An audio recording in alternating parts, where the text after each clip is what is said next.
Have you ever stumbled upon a secret so shocking it changed everything you thought you knew about someone you loved? Today's story will grip your heart from the very first moment. It's a true-to-life account of sacrifice, betrayal, and an unexpected twist that proves strength can rise from heartbreak.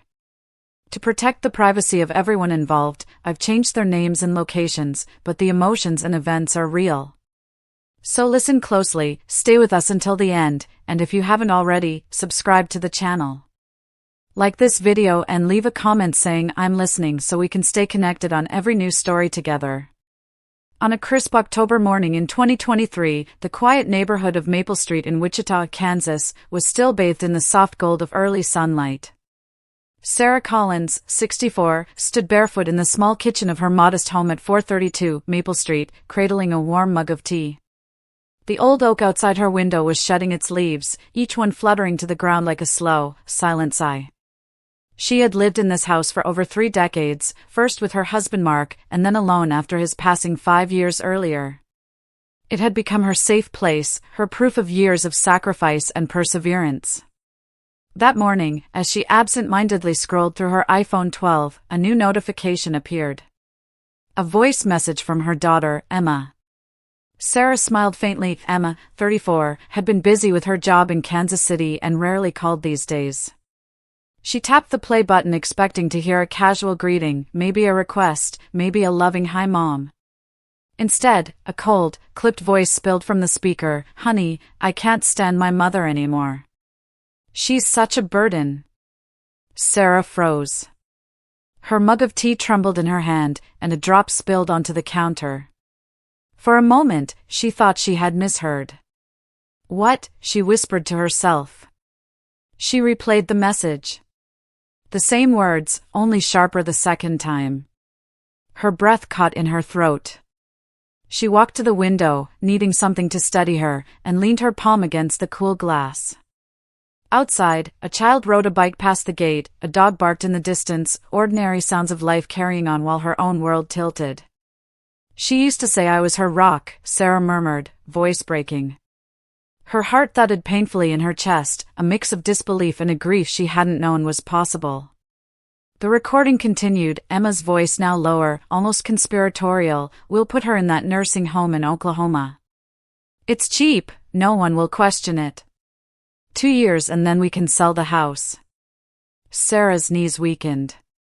She set her mug down with a clatter and gripped the edge of the countertop, staring at the worn tiles she and Mark had installed themselves 20 years ago. This was their home, the porch where they drank coffee on Sundays, the living room where Emma had taken her first steps. Every wall held a memory. Her daughter's words sliced through those memories like a blade. She could almost see Emma sitting somewhere with Daniel, calculating, planning, speaking about her as if she were just an obstacle to be removed. "No," Sarah whispered, a tremor of anger threading through her shock. "No, not after everything I've done." The voice message ended, leaving only the soft hum of the refrigerator and the sound of Sarah's own ragged breathing. She pressed the phone to her chest, eyes glistening with tears. The betrayal burned, but beneath the pain something else stirred, a quiet, rising resolve, like the first flicker of a flame in the dark. She straightened her shoulders slowly, staring out at the falling leaves. "If she thinks I'm weak," Sarah said aloud, her voice steadier now, "she's wrong." It was in that moment, standing alone in her kitchen, phone still warm in her palm, that Sarah Collins knew her life was about to change forever. The message didn't stop at cruelty, it laid out a plan. As the tinny recording played on, the kitchen clock on the wall ticked louder somehow, marking each word like a verdict. Emma's voice, 34, the daughter Sarah had raised on overtime shifts and thrift store dinners, sounded disturbingly calm. "Don't worry, Ken will handle the paperwork," Emma said. "He's a friend from law school, he owes me. We'll get the transfer done quietly, and by the time she notices, it'll be too late." The name landed in Sarah's ears like a stone. Ken. She pictured him in a neat suit, glass-framed office in Derby, a man who drinks black coffee and signs papers for a living. Sarah's fingers tightened on the phone until the screen warmed. For a second she nearly let it slip, the device hitting the old hardwood floor with a small, embarrassing crack. She caught it, breath hitching. No, no, this can't be real, she heard herself say out loud, the words a small, betrayed whisper in the quiet house at 432 Maple Street. Outside, a delivery truck rumbled by, the driver's laugh muffled. Inside, the walls seemed to press in, the framed wedding photo on the mantel, the cushion Emma used as a toddler, the dent in the banister Mark had patched himself 20 years ago, all suddenly fragile, all suddenly at risk. Sarah pulled up the county property listing on her laptop, because her hands needed something to do besides clench. The screen confirmed what she already knew in her bones: this little house, tucked 2 blocks from the old Wichita Railroad line, was worth close to $250,000. That figure sat on the screen like a headline.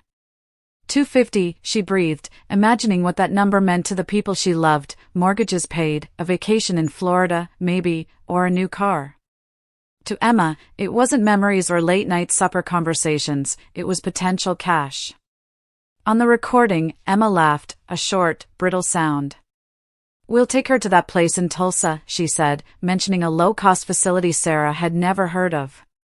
"Keep her on their list, deposit the papers, and after a couple of years we'll handle the sale. Ken says it's straightforward, a few bribes, minor things, and the deed will be ours." The casualness made Sarah nauseous. She pictured her own name being scribbled on forms she'd never seen, her signature mimicked by a hand that did not love her. "Emma," she said into the empty kitchen, though the phone had already gone silent. The name hung in the air like smoke. Memories of Emma building a blanket fort in the living room, of scraped knees and proud diplomas taped to the refrigerator, flashed over Sarah's mind. The betrayal pinched so deep it hurt to breathe. But the hurt carried something else, a slow, burning clarity. Sarah's life had not been spent on whims. She'd worked night shifts at the motel, saved every tip, paid the bills, fixed the roof when the spring storms came, and kept a garden of tomatoes on the back porch because Mark loved them. She had learned how to read people and paperwork, she had learned how to survive. If someone intended to reduce all that, 3 decades of thrift and small triumphs, to a line item in someone else's ledger, she could not, would not, be the passive figure in their plan. She straightened, setting the phone down carefully on the counter. The kitchen light caught the silver of her wedding band, the ring glinted and seemed almost to steady her hand. "Not this time," she said, voice low but hard as iron. "I raised you better than this, Emma. And I won't let you sell my life like it's a piece of furniture." There was no chest-thumping bravado in it, just the quiet resolve of someone who had been wearing the same shoes for 30 years and could finally stand on them. Sarah walked to the hall, opened the little cabinet where she kept important papers, deed, insurance policy, her late husband's military discharge, and began, deliberately, to gather them into a worn leather bag. The plan, she thought, would have to be better than theirs. It would have to be careful, lawful, and final. But even before she knew the steps, she knew one truth with terrible certainty: she would not be turned into someone else's profit. Sarah Collins was born in the summer of 1959 in Topeka, Kansas, in a 2-bedroom rental behind the old Union Pacific tracks. Her father was a line worker at a grain mill. Her mother, Ruth, took in laundry from neighbors. The house smelled of starch and soap, and at night the rumble of passing trains rocked Sarah to sleep. Ruth would stroke her hair and whisper, "Family is everything, Sarah. You hold on to that, no matter how hard life gets." Those words echoed in Sarah's ears years later, at 19, when she sat on the edge of her narrow bed holding a positive pregnancy test. Her boyfriend had vanished after hearing the news, no calls, no letters. She remembered knocking on his apartment door, the landlady shrugging, "He's gone, honey." Ruth had found her crying in the kitchen. Without a second's hesitation, she reached for her wedding ring, a thin band of gold she had worn since 1943, and slid it off her finger. "We'll pawn it," she said softly.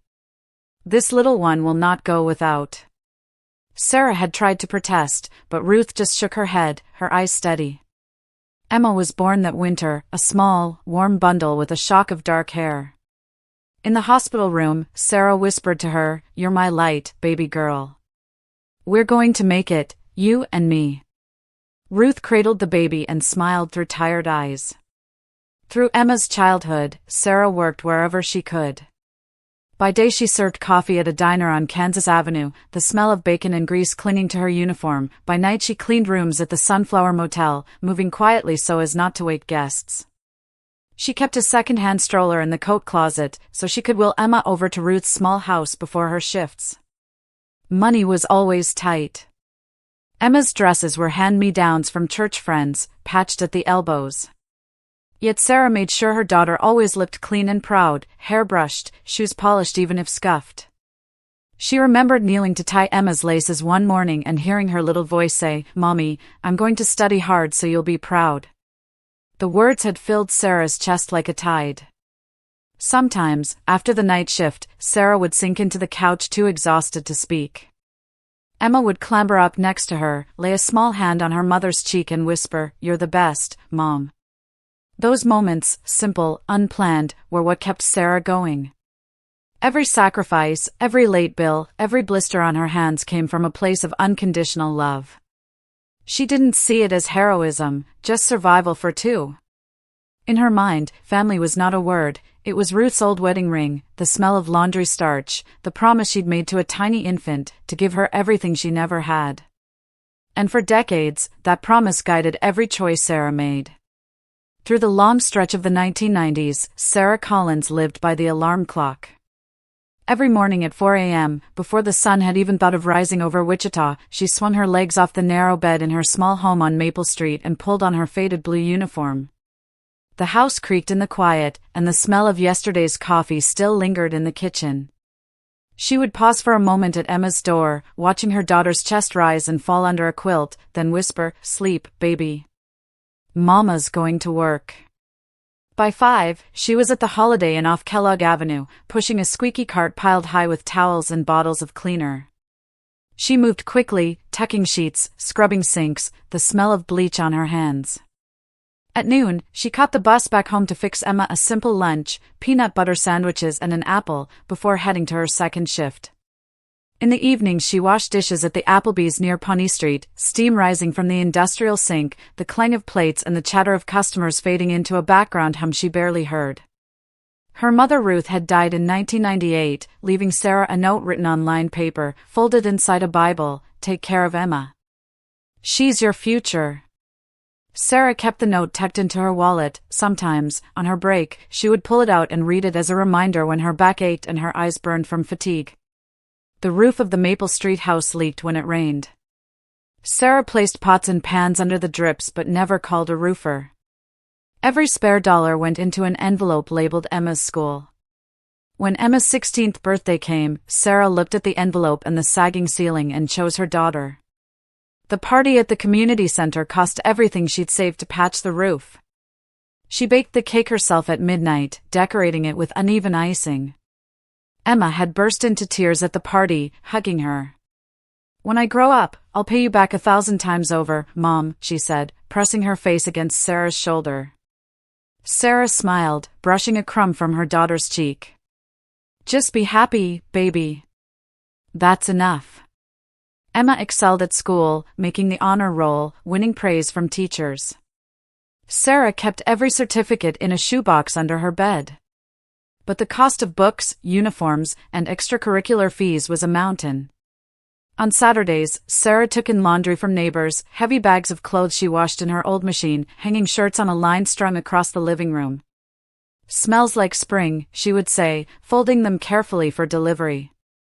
Sometimes, late at night after Emma had gone to bed, Sarah sat at the kitchen table with a cup of instant coffee, rubbing her hands together to soothe the stiffness.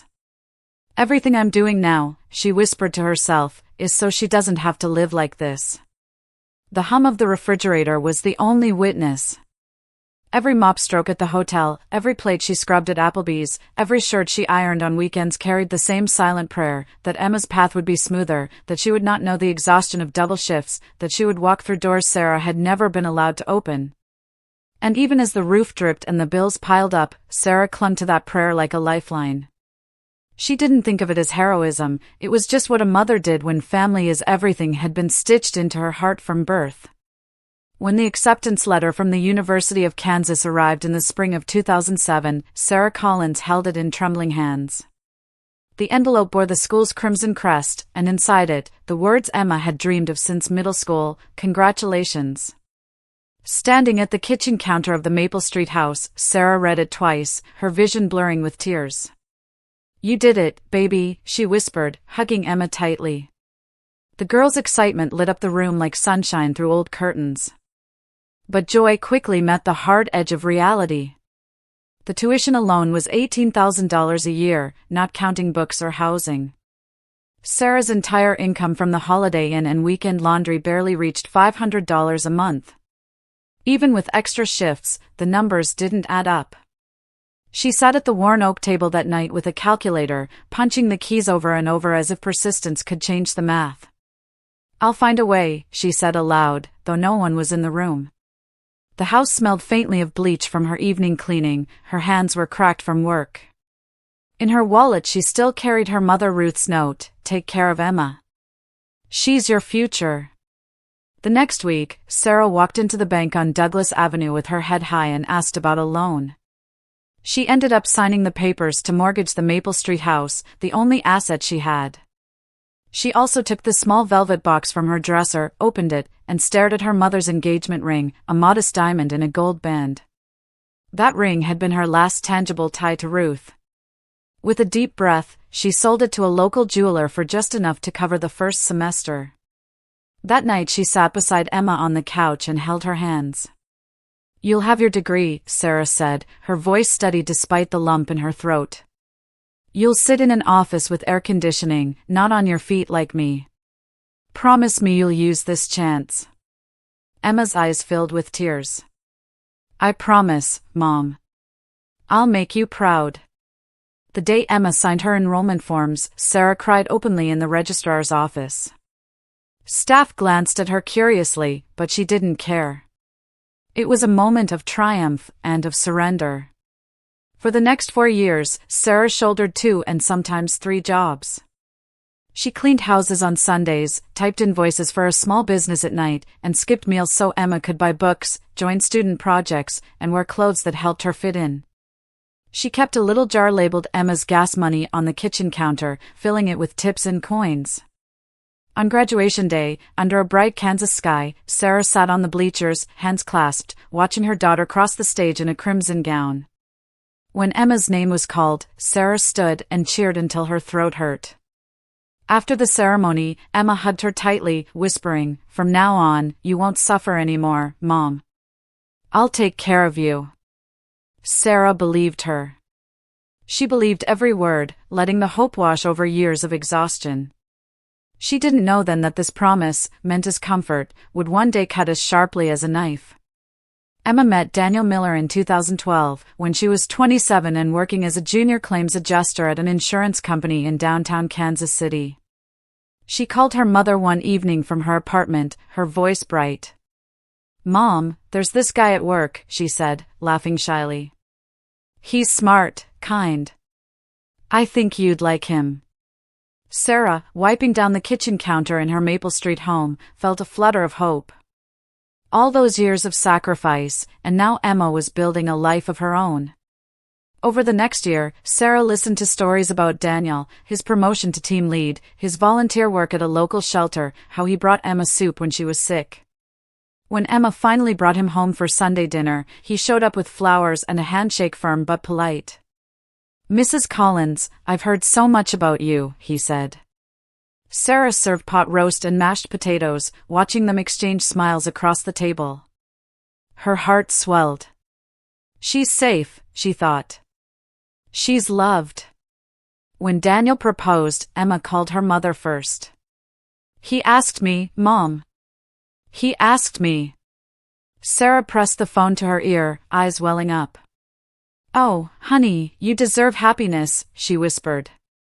She scraped together $12,000 from savings and a small personal loan to host their wedding at St. Luke's Church in Kansas City, a white steepled building with stained glass windows that caught the morning sun. She ironed tablecloths herself and spent nights folding programs at her kitchen table. On the day itself, Sarah stood at the back of the sanctuary in a pale blue dress, watching Emma walk down the aisle on Daniel's arm, radiant. "I'm so proud of you," she mouthed as the organ played. In the early years of their marriage, Emma and Daniel drove down to Wichita almost every weekend. They brought groceries, helped fix the porch steps, slipped small envelopes of cash into Sarah's hand. "Now that I'm working, I want to take care of you like you took care of me," Emma said one evening, laying her head on her mother's shoulder. Sarah exhaled a lifetime of tension.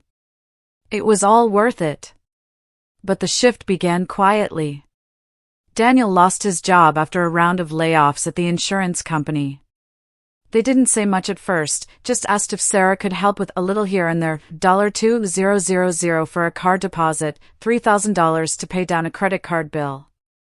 "Just until we're back on our feet," Emma said over the phone. Sarah agreed, telling herself it was temporary. Then the Sunday visits grew sporadic. "We're swamped," Emma would text. Daniel's got interviews. Months went by. The cheerful calls turned into brief check-ins. The warmth in Emma's voice cooled, replaced by a practiced politeness. Sarah began to notice the silence of her weekends, the empty driveway, the untouched coffee cups.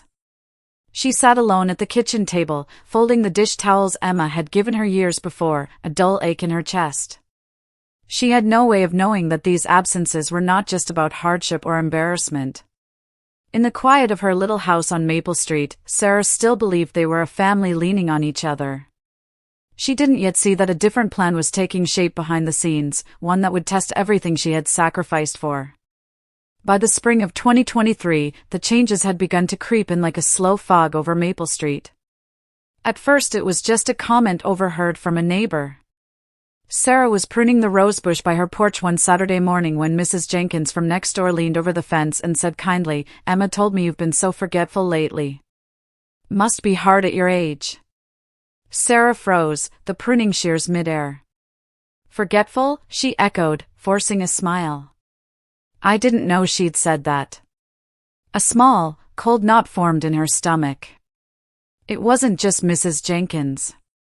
At the grocery store, an old church friend asked if she needed help managing her finances, mentioning something Emma had said about her confusion.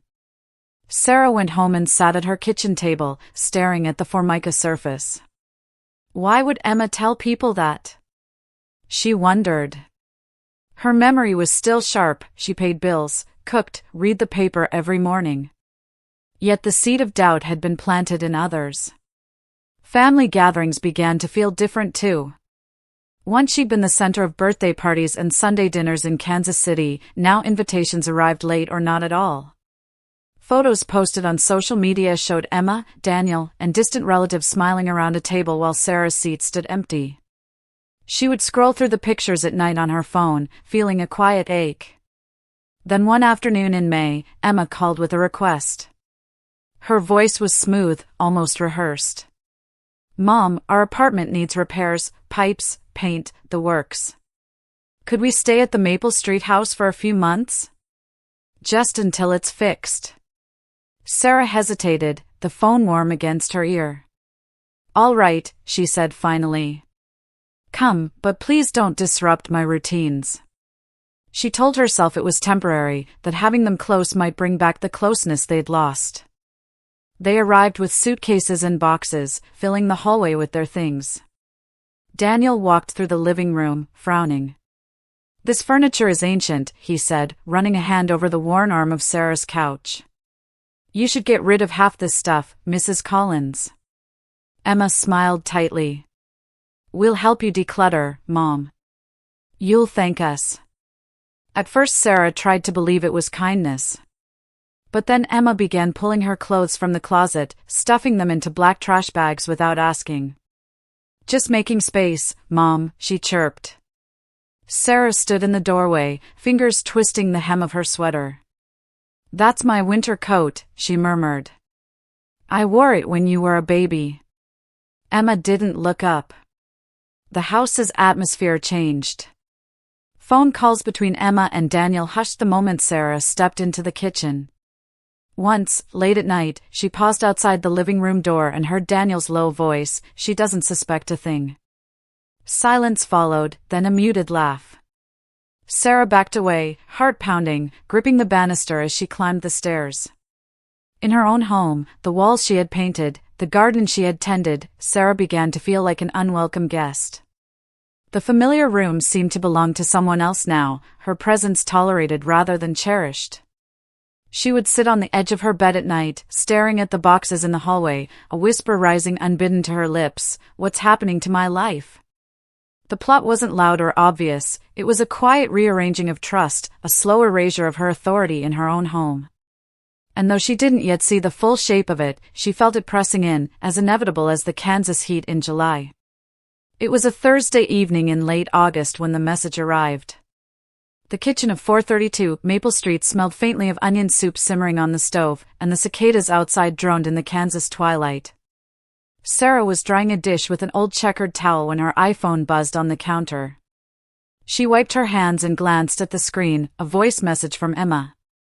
She smiled faintly, maybe her daughter was calling to say goodnight. She pressed play.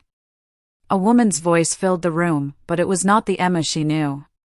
This voice was clipped, businesslike, cold. "Ken will take care of the paperwork. Don't worry, Daniel. We'll have her committed to that nursing home in Tulsa. Once she's there, the transfer will go through. By the time there was a pause, then a lower whisper.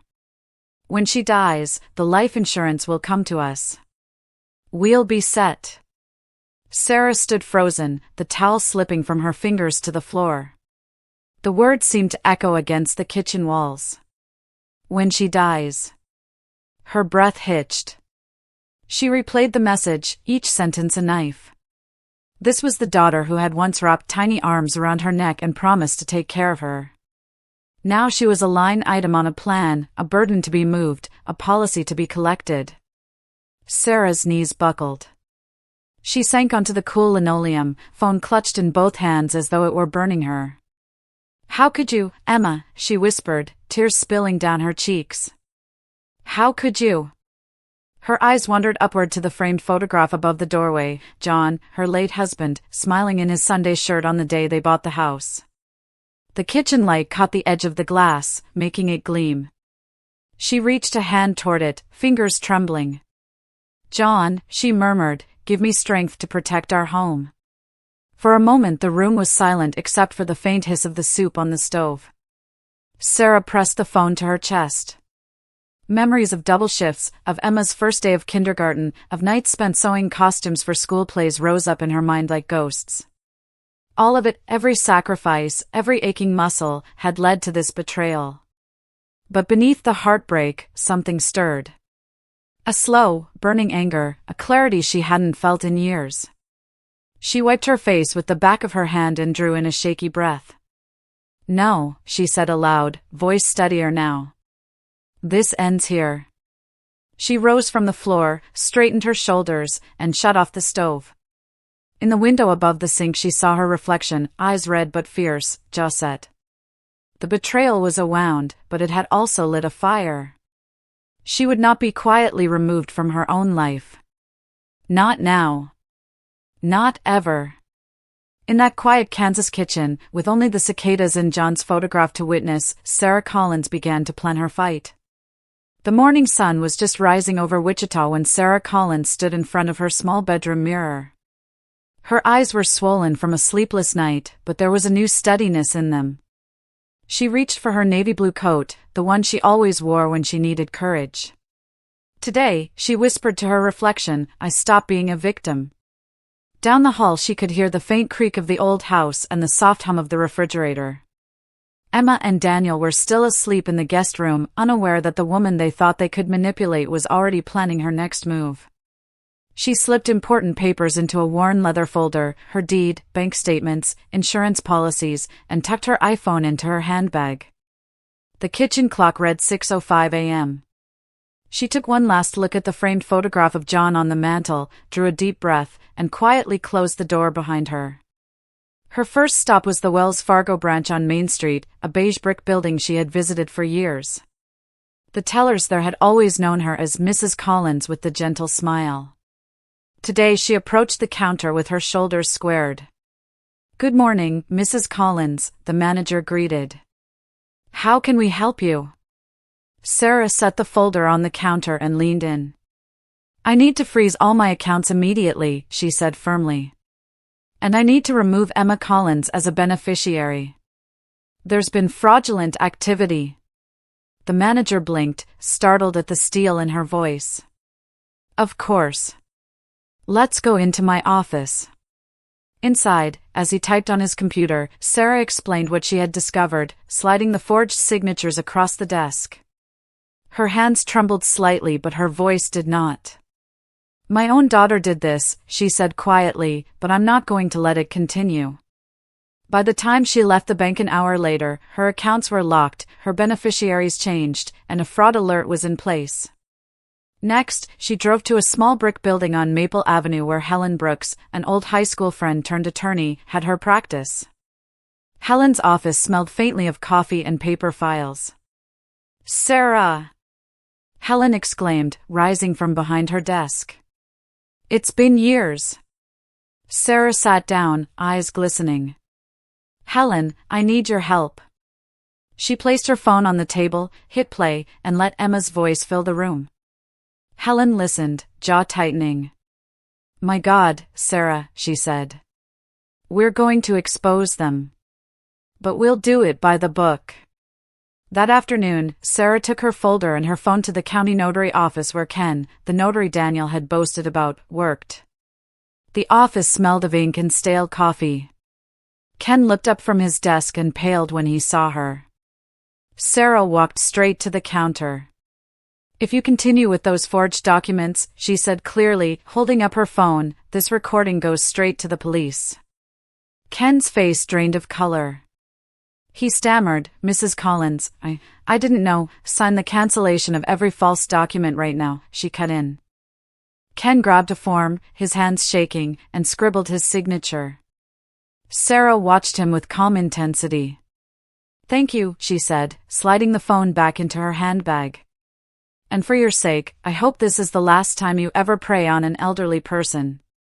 When she stepped back into the sunlight, the breeze of late summer brushed her face. For the first time in months, Sarah felt a sense of control returning. She had taken the first steps to reclaim her life, not with rage or chaos, but with quiet, deliberate action. In her mind she heard John's voice, steady and proud, that's my Sarah. And she knew the fight had only just begun. The day after confronting Ken, Sarah rose early, the Kansas sun still hidden behind a soft veil of clouds. She dressed carefully, smoothing her navy coat over a plain blouse, and combed her hair back with steady hands. Outside, the air smelled faintly of rain and cut grass. She drove to downtown Wichita, her heart beating like a slow drum as she rehearsed what she would say. Helen had arranged everything. When Sarah arrived at the tidy law office on Douglas Avenue, Helen was waiting at the door, a reassuring smile on her face. You're not alone, she said, squeezing Sarah's arm. Inside, the building hummed with quiet efficiency, the murmur of phones, the faint scent of coffee and legal paper. They were led into a corner office with dark wood paneling and shelves lined with heavy law books. A tall man with silver hair rose from behind the desk and extended his hand. Mrs. Collins, he said warmly, I'm Patrick Miller. Helen has told me a little, but why don't you start from the beginning? Sarah sat down, her leather folder on her lap. Her fingers gripped the edge of it as if it were a lifeline. I never thought I'd be here, she began, voice low. I raised my daughter alone. I gave her everything. And now she's trying to take my home.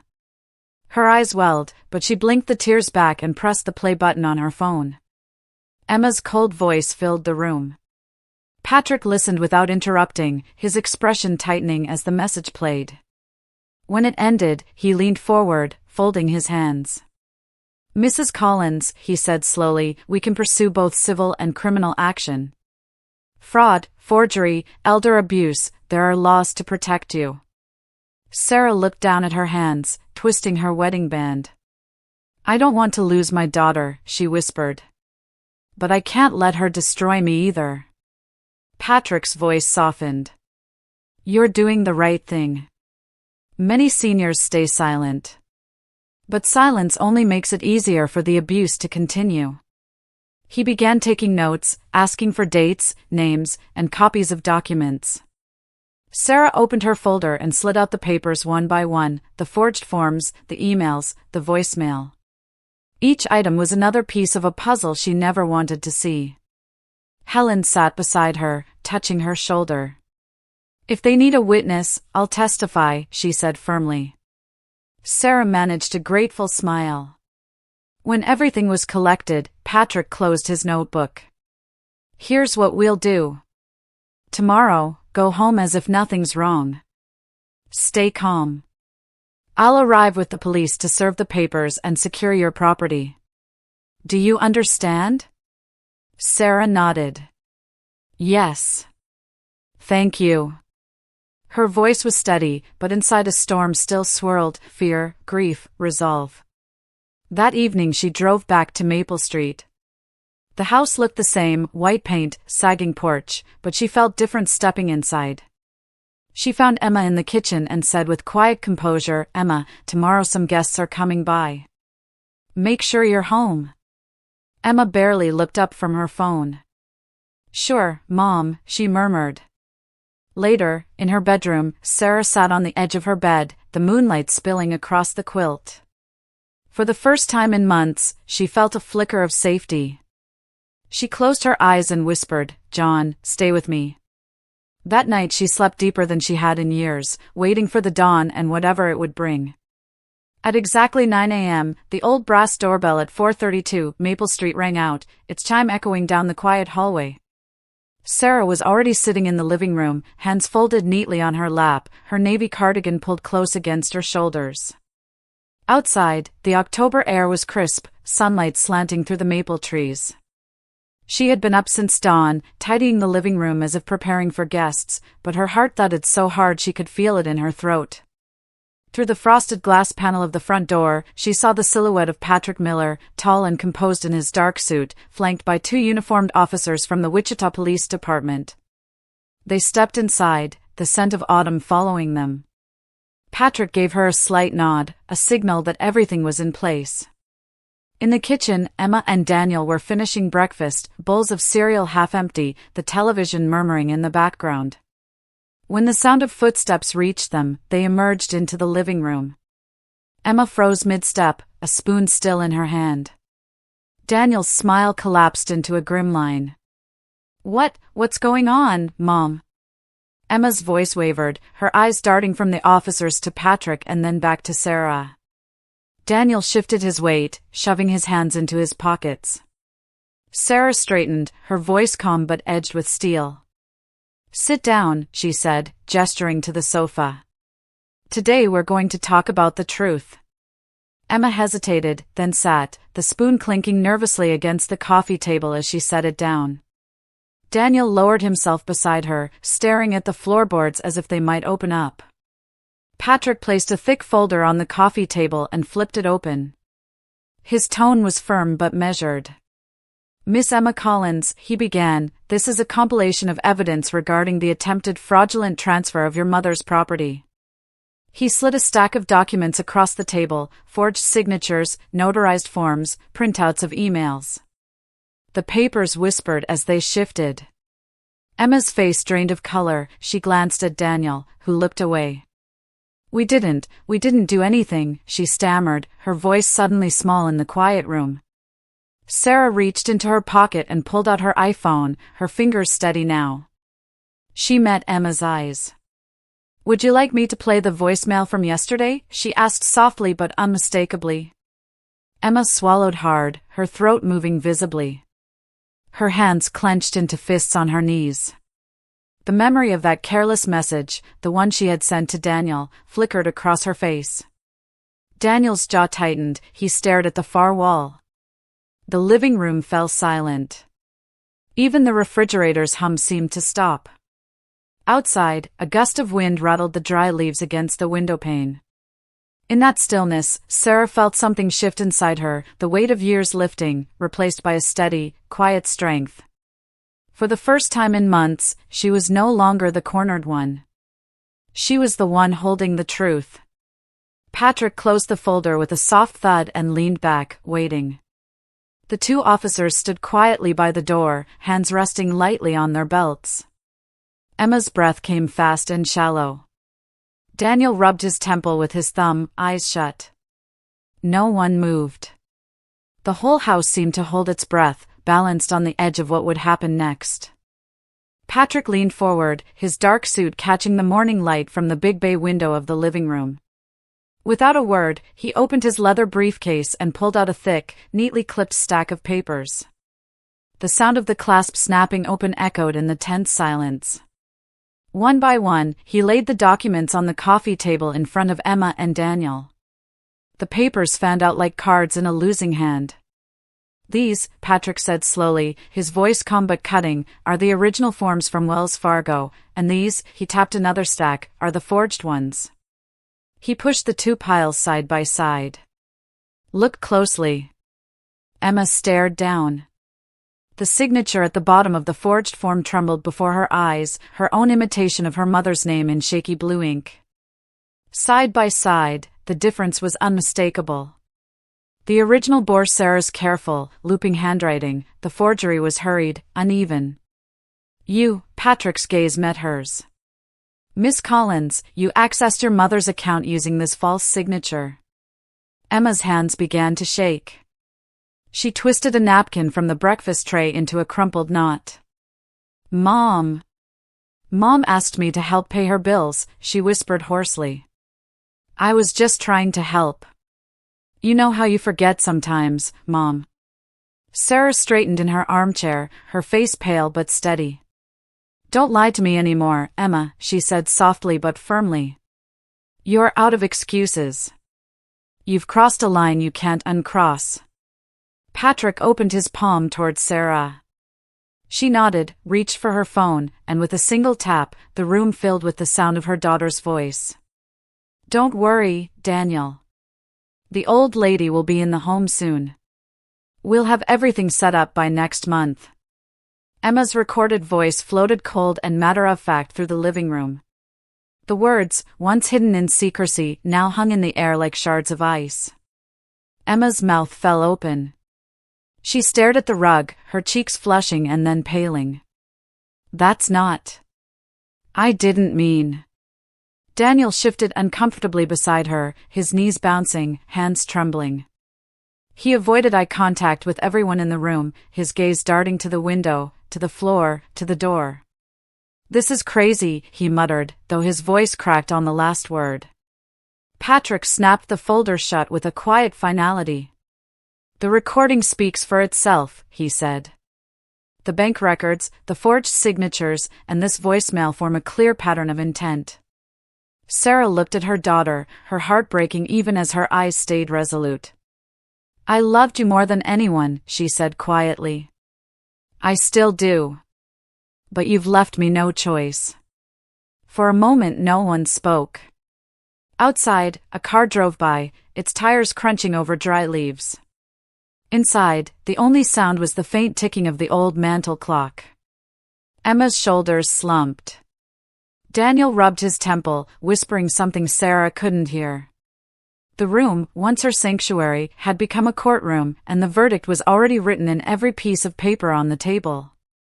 Emma shot up from the sofa, her voice sharp and trembling. That's a lie, she cried, pointing a shaking finger at the folder on the table. Ken's lying. He's just trying to save himself. Her face was flushed red, eyes darting between Patrick and her mother like a cornered animal. Patrick didn't flinch. Instead, he gave a small, almost weary smile as if he'd expected this moment. Calmly, he reached into his briefcase again and produced another document. Miss Collins, he said, placing it deliberately on the coffee table, this is a signed confession from Ken himself. The paper bore Ken's uneven signature, scrawled across the bottom. The date, yesterday, stared back at Emma like a stamp of inevitability. Emma's breath hitched. No, she whispered, her hands trembling. Patrick continued as if reading from a script he knew by heart. And, he said, sliding his hand into his coat pocket, we also have this. He took out a small digital recorder, pressed play, and Ken's nervous voice spilled into the room, thin and crackling but unmistakable. Emma told me to do it, Ken's voice quavered. She said she'd pay me $3,000 to forge the papers. I swear I didn't want to, but she promised no one would find out. The words hung in the air like a gavel hitting wood. Daniel, who had been silent until now, let out a low groan and buried his face in his hands. "This is a nightmare," he murmured, rocking slightly. His fingers pressed against his temples as if trying to wake himself from a bad dream. Sarah sat perfectly still in her armchair, her hands folded, but her eyes glistened. She took a slow breath, her voice soft but unyielding. "No, Daniel," she said. "This isn't a nightmare. This is justice." She turned to Emma, who sat frozen, her mouth slightly open. "This is what happens when the truth comes out." Patrick wasn't finished. "We also have the falsified medical report you and Daniel arranged," he said, his tone cool. He drew out another file and handed it to one of the officers, who passed it to Sarah. "The so-called evaluation claiming Mrs. Collins was mentally incompetent? We've had it reviewed by a licensed psychiatrist. Here's the official statement confirming she's entirely lucid." Emma's face crumpled. Tears welled up and spilled down her cheeks, but they weren't tears of remorse, they were tears of defeat. Her shoulders sagged as if the weight of the entire room had fallen onto her. "Mom," she sobbed, her voice breaking, "I was just trying to help. We're drowning in debt. I didn't know what else to do." Sarah looked at her daughter with eyes that held both sorrow and resolve. "You don't help family by betraying them," she said quietly. "You don't save yourself by destroying someone who loves you." In that moment, the living room felt less like a home and more like a courtroom. The coffee table became a bench of evidence, the papers, confessions, and recordings the testimony. The tick of the old mantel clock was the only sound cutting through the silence. Emma's sobs grew softer, Daniel's eyes stared blankly at the floor, and Sarah sat upright, no longer the victim, but the witness to her own fight for dignity. Sarah let out a bitter, disbelieving laugh, the kind that rises from deep inside when pain crosses into anger. She leaned forward in her armchair, her hands gripping the wooden arms so tightly her knuckles whitened. "Help me," she said, her voice trembling. "You call this helping me, stealing my house, telling people I've lost my mind?" Her eyes burned with tears she refused to shed. Without another word, she reached for her phone, her fingers sure and deliberate. She pressed play. The recording of Emma's voice filled the living room, sharp and cold as a winter wind. "If she dies at the nursing home, even better," the words cracked like a whip across the quiet space. Everyone in the room froze. The two officers glanced at each other, a flicker of disgust crossing their faces. Even Daniel's foot stopped tapping nervously. For a moment, the only sound was the faint ticking of the mantel clock and the hum of the refrigerator in the adjoining kitchen. Patrick, calm but relentless, opened his folder again. "We've also obtained the bank statements," he said, sliding a sheaf of papers across the coffee table. $11,000 withdrawn without authorization.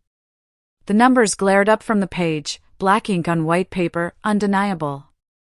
Daniel's mouth opened, closed, then opened again. He swallowed hard, his eyes darting to Emma. That was for household expenses," he stammered, his voice cracking. "Groceries, bills, you know." Sarah straightened, her voice like iron now. "I still pay my own bills," she said, her tone low but fierce. "I balance my checkbook every month. That money wasn't for groceries. It was for the two of you to eat out, to buy things, to live off me while planning to throw me away." Her eyes stayed on Daniel until he dropped his gaze to the carpet. Patrick nodded gravely. "And here," he continued, pulling out another form, "we have the $1,500 admission fee paid to the nursing home, signed behind Mrs. Collins' back." He placed the form beside the bank statements like a judge stacking evidence. Emma snapped, her voice rising. "Mom, you forget things all the time.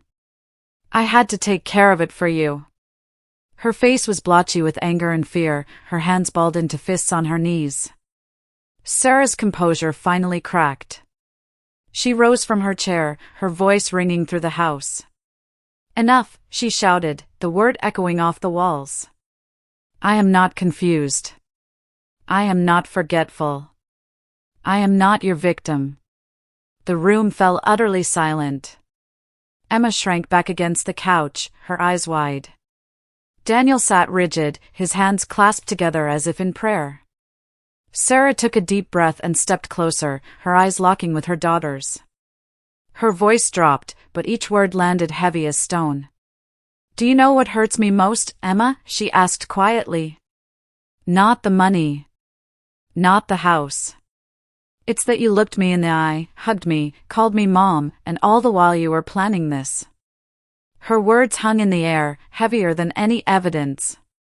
The house that had once echoed with birthday parties and Christmas songs now felt like a courtroom, and the verdict was written on every pale face in the room. The living room was heavy with silence. Papers lay scattered across the coffee table like fallen leaves, the recording still echoing faintly from Sarah's phone. She stood by the window now, one hand braced against the frame, watching the sunlight creep across the worn rug. Her shoulders were squared, but her face was pale, drawn tight from holding back tears. Emma had collapsed onto the sofa, sobbing so hard her words came out in gasps. Mom. Mom, please. I didn't mean to, we're drowning in debt. Daniel lost his job. I thought if we, her voice cracked and broke. I thought if we could just get ahead. Sarah turned slowly, her eyes glistening. Her voice was quiet but cut through the room like a blade. It wasn't just about the house. Or the nursing home. She took a step closer, her hands trembling slightly. It's that you could hug me, call me Mom, tell me you loved me, and at the same time be calculating how much I'd be worth dead. The words hung between them like smoke. Emma covered her face, a keening sound escaping her lips. I'm sorry, Mom. Please. I swear I didn't want to hurt you. Daniel stared at the floor, his jaw tight, his fists pressed against his knees. Sarah's heart squeezed painfully in her chest. For a moment she saw not the grown woman in front of her but the little girl she used to braid hair for before school, the child who once whispered, I'll make you proud, Mom. The memory twisted like a knife. One of the officers cleared his throat gently, his voice low but firm. Mrs. Collins, he said, given the evidence, we need your decision. Do you want to press charges and proceed with the arrest? Sarah closed her eyes, inhaling slowly. The room seemed to fade. In her mind she heard again the voicemail, Emma's cold voice saying, if she dies at the nursing home, even better, the sound of that cruel laugh. Her jaw tightened. A single tear rolled down her cheek, but her hands were steady when she opened her eyes. She straightened, her spine rigid, her voice steady. Yes, she said softly but clearly. Please proceed. Emma let out a strangled cry as the officers approached. Mom, no. Please, don't do this, her words dissolved into sobs. Daniel looked up, his eyes wide with disbelief, but said nothing as the handcuffs clicked around Emma's wrists. The metallic sound echoed in the small house. Sarah watched, her breath shallow. This was the image she would never forget, her daughter being led toward the door, eyes red, shoulders slumped. It felt like a part of her own body was being torn away. Yet beneath the pain was something else, a quiet, fierce dignity rising from the depths of her heart. As the officers guided Emma outside, Sarah stood in the center of the living room, clutching the back of her chair for support. She whispered, almost to herself, this is not the ending I wanted. But it's the only way to reclaim what's left of me. It was the hardest decision of her life, but in that moment, she stopped being a victim. She had chosen her own worth over silent suffering, and in doing so, she took back her name, her home, and her dignity. Emma's arrest did not end the nightmare. If anything, it unleashed a new one.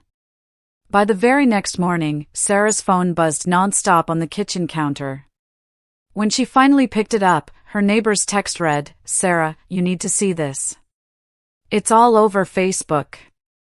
She opened the link and her stomach turned. Post after post flooded her screen. Confused mother falsely accuses her loving daughter, elderly woman with dementia destroys her family. Her own photo, taken without her knowledge from across the street, stared back at her, warped and pixelated. Someone had edited her eyes to look wild and vacant, her mouth twisted mid-blink to make her seem unhinged. The captions called her a dangerous old woman and bitter liar. The comments were even worse. Poor Emma, taking care of her crazy mom and getting accused of theft. That woman needs help, not a lawyer. Sarah scrolled in disbelief, her hands trembling so hard she nearly dropped the phone. A sharp knock at the back door startled her. It was Martha, the retired teacher who lived 2 houses down, clutching a printout of one of the posts. "Sarah," she said, breathless, "I saw this online and ran over." "What on earth is going on?" Sarah led her inside, set the printout down on the kitchen table, and silently pushed a folder across to her. Inside were the bank records, Ken's confession, and the transcripts of Emma's voicemail. Martha adjusted her glasses, read a few lines, and gasped. "My God," she whispered. "So all of this online, it's lies." "They're trying to break me," Sarah said quietly, her eyes fixed on the window. Outside, the maple leaves swirled in the wind, the same street she'd walked Emma down on her first day of school. "They want the world to think I've lost my mind." That night the phone rang again. A man's voice, low and angry, hissed through the line.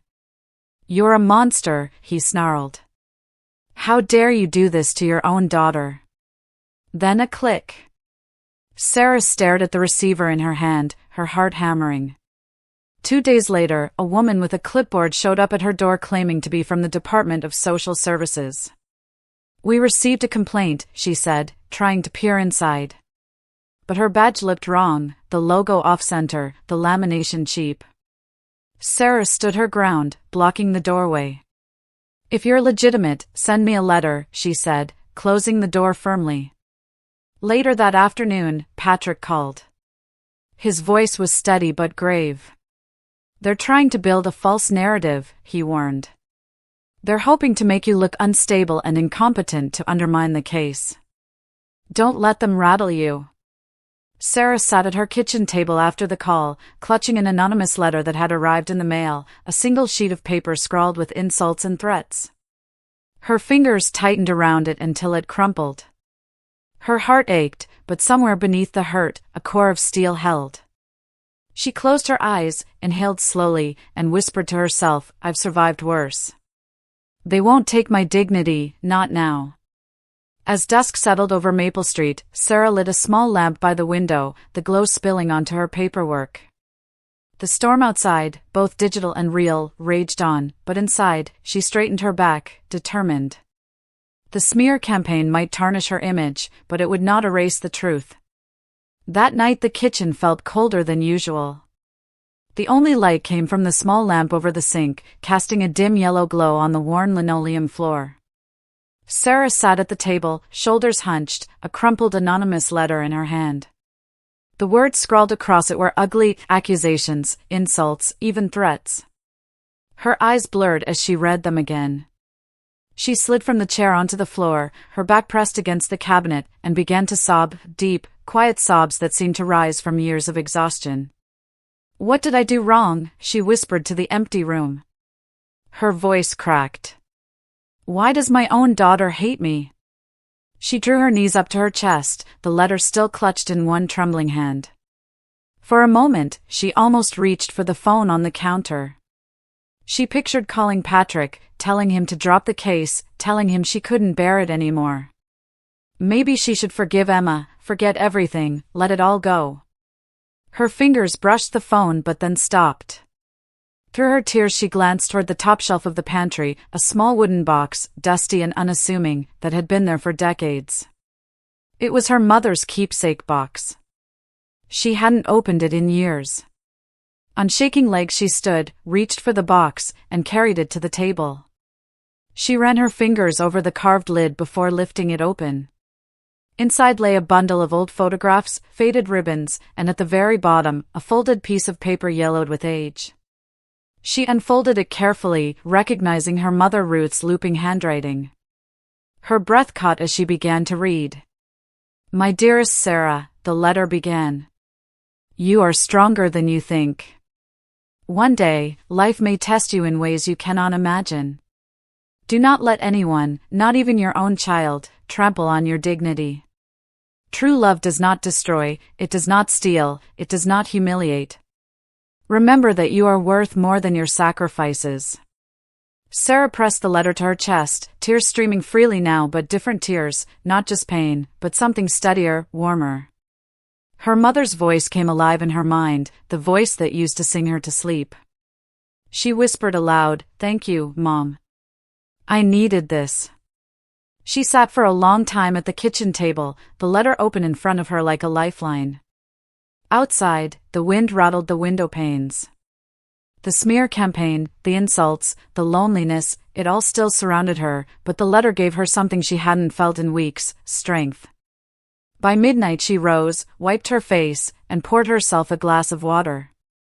She glanced at the phone again, but this time there was no temptation to call Patrick and cancel anything. Instead, she picked up a pen and wrote in her planner, "Move forward. No backing down." That night she lay in bed and, for the first time in many weeks, drifted into a deep, unbroken sleep.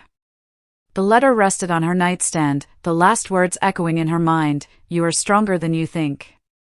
In the stillness, Sarah made her decision. She would see the case through to the end. She would not yield. The morning sunlight streamed through the lace curtains of Sarah's kitchen, casting soft patterns on the wooden table where she sat with her coffee. Her mother's letter lay open beside the mug like a silent witness. She picked up the phone, her hand steady this time, and dialed Patrick's number. "Patrick," she said when he answered, her voice firm, "I'm not withdrawing the lawsuit. We go all the way." There was a pause on the other end before Patrick spoke. "I thought you'd say that. But listen, Emma's lawyer reached out. They're offering a settlement. Full repayment, no further contact, and they'll agree to stay away from you." His voice was careful, testing the waters. Sarah leaned back in her chair, eyes fixed on the photo of Emma as a little girl taped to the refrigerator. She saw the gap-toothed smile, the pigtails, the eyes that once shone with innocence.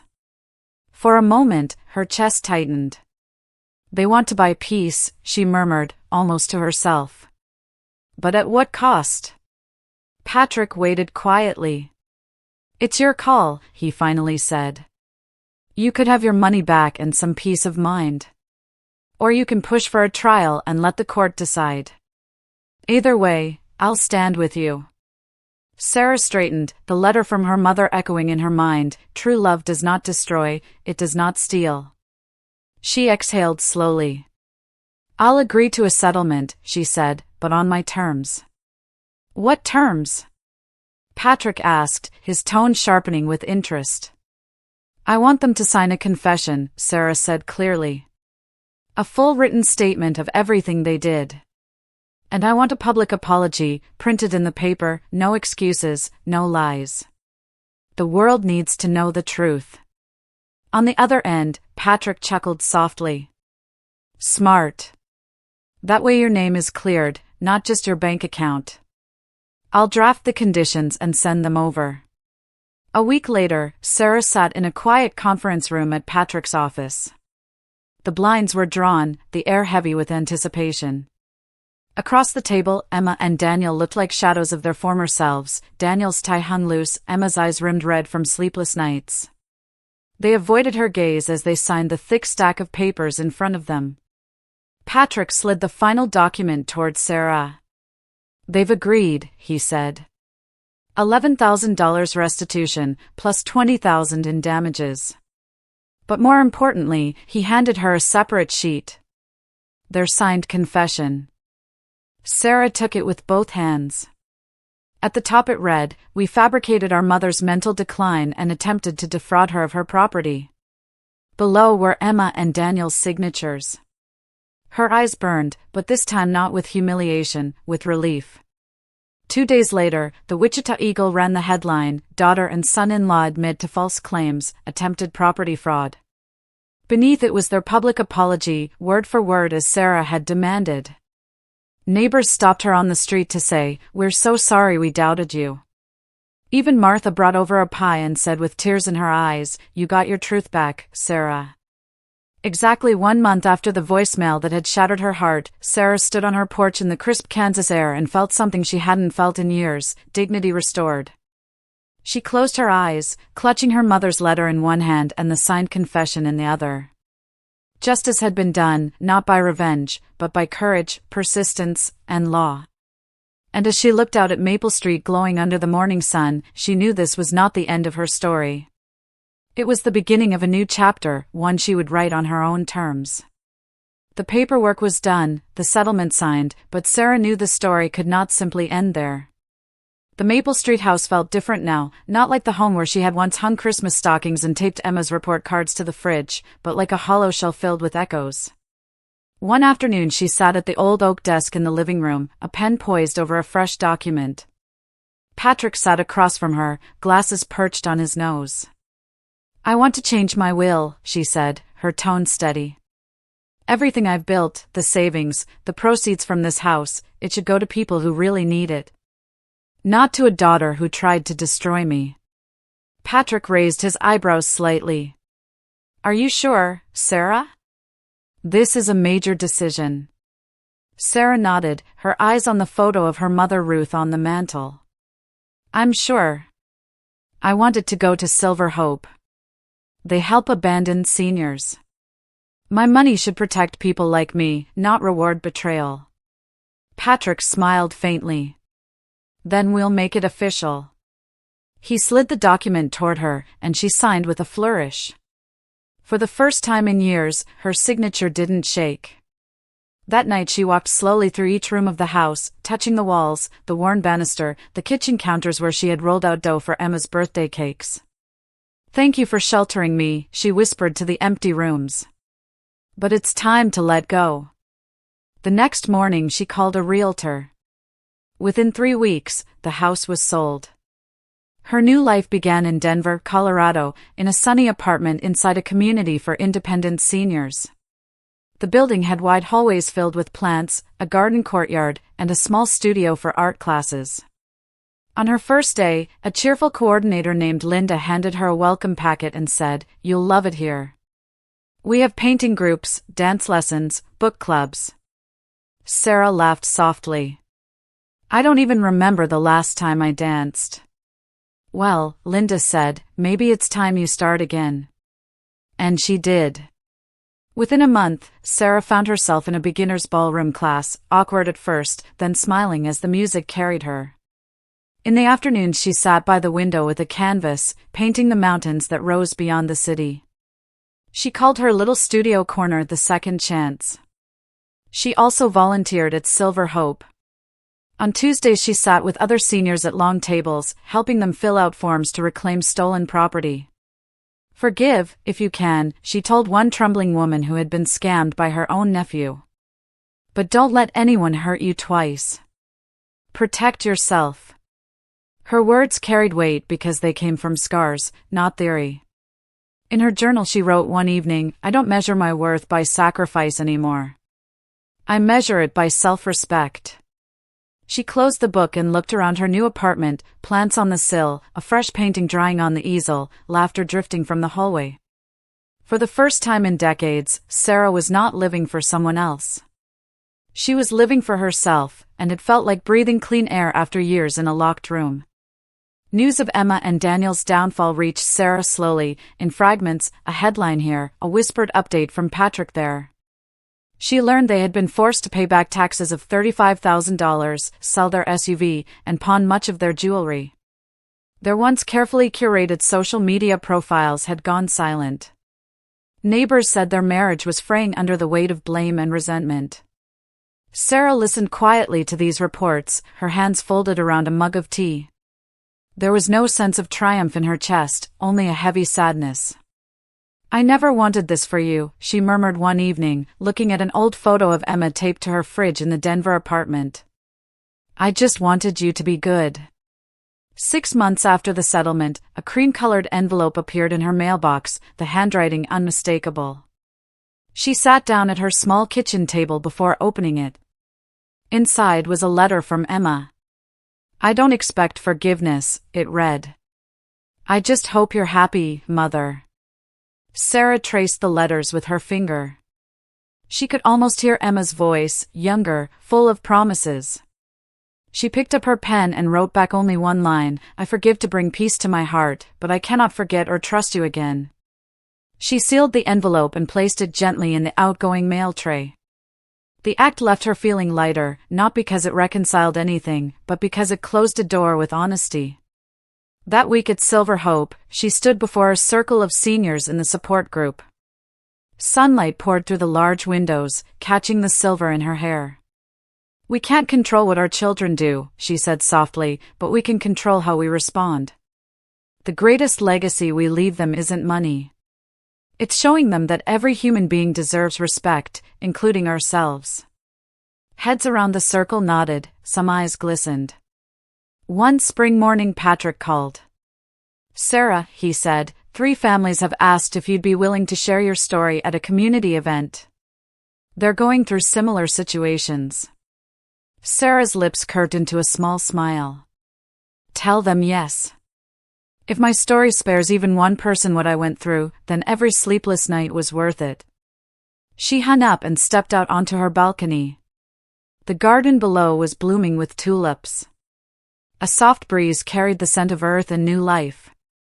That evening, she stood before her bathroom mirror, adjusting a scarf before heading out to meet friends from her dance class. She caught her own reflection and paused. The woman staring back had clear, bright eyes and a quiet confidence in her smile. She whispered to herself, this is me now. Free. Later, at the community center, she raised a glass of sparkling cider with a circle of new friends. To new beginnings, she said, her voice steady, to courage, and to the truth. The group echoed her words and clinked glasses. In that moment, Sarah knew deep in her bones, it is never too late to choose dignity over compromise, freedom over destructive sacrifice. Her life was no longer defined by pain or betrayal, but by the legacy of strength and self-respect she was building, a legacy no one could ever steal. As the applause faded in the community center that night, Sarah sat back in her chair, feeling the quiet hum of life around her. The tulips outside were still swaying in the evening breeze, and for the first time in decades, she felt completely present. No shadows lurking behind her, no voices whispering doubt. Only her own heartbeat, steady and free. She thought about the long road that had brought her here, the early mornings cleaning hotel rooms, the sacrifices for Emma's education, the wedding she paid for with trembling hands, the betrayal she never saw coming, and the courage it took to stand up for herself when everything inside her wanted to give up. She had lost much, but she had gained something far greater, her dignity and the power to live on her own terms. Looking at the small group of seniors gathered around, she smiled. My story isn't just about pain, she told them softly. It's about what happens when we decide to protect our worth. Even when the people we love most forget it. Heads nodded. A woman in the back wiped away a tear. In that moment, Sarah understood that her journey had become bigger than her. It was no longer only about her home, her money, or even her daughter. It was about showing others that it's never too late to draw a line, reclaim your life, and still choose compassion over bitterness. If you've been moved by Sarah's story, take a moment to reflect on it. Share this video so that someone else who feels alone might see it. Click like if her courage inspired you. Subscribe to this channel to follow more real stories of strength and dignity. And leave a simple comment saying I'm listening so we know you're with us on this journey, because stories like these only matter if they connect us. Sarah raised her glass one last time and whispered to herself, this is freedom. This is my legacy. And somewhere deep down she felt her mother's voice again, you are stronger than you think. See you in the next video.